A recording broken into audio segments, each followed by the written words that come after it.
Alright, so what Danny's doing here is he's just taking a curvilinear 3 to 5 megahertz probe. He's aiming the indicator towards the head. He's placing it just under the xiphoid process, and then he's just sliding 1 to 2 centimeters to the patient's right. So that's the deal. Probe goes just under the xiphoid.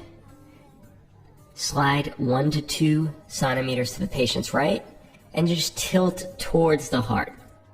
So let's go through the normal anatomy you'll then see on your ultrasound screen. So what you see is, you see a IVC, the black thin-walled structure underneath the liver, and you're getting just a cut of the heart, the right atrium. And that's key. That's the proper position when you have just a little bit of the heart there. Alright, now you see that arrow? That's measuring 1 centimeter past the hepatic vein towards the patient's feet. That's where you want to look at the IVC. If you can't see that, then you just go about 2 to 3 centimeters from the heart border.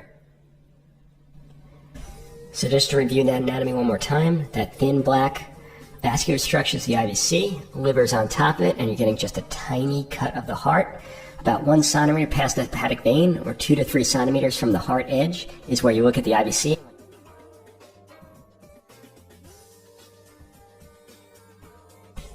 This IVC is collapsing nearly completely, but anything greater than 50% is a patient who's going to be responsive to fluid. So that's been the most validated number. If the IVC collapses more than 50%, give them some fluid. I would tell you if it's greater than 30%, which is really what you could easily see with your eye, I would probably, in most cases, give them fluid. So if you're really seeing any significant collapse, then the patient needs fluid.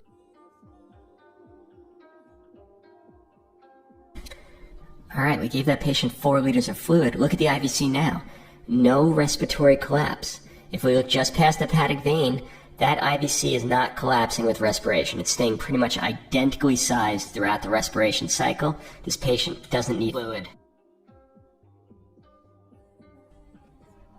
Alright, another patient who has near complete or certainly greater than 50% collapse of their IVC with respiration. Patient needs fluid. Alright, we gave that patient 2 liters. We take a look at the IVC again. It's bigger, but it's still collapsing greater than 50%. More fluid needed. Here's another patient that needs fluid. IVC collapsing just past that hepatic vein with respiration. Alright, we gave that patient 6 liters of fluid. Look at the IVC now. No respiratory collapse. Staying just about the same size. Alright, just one key point to understand about all this. Fluid unresponsive does not mean fluid loaded. Alright? It just means the patient is not going to increase their cardiac output with fluid. That's what the collapsing of the IVC tells you. Sometimes you'll have a patient with negative inotropy secondary to their septic state who will not be fluid responsive, and their IVC will not collapse. But then you give them some inotropy with some calcium or dobutamine, all of a sudden their heart's pumping better. If you look at their IVC again, it will start collapsing, and that patient then needs more fluid.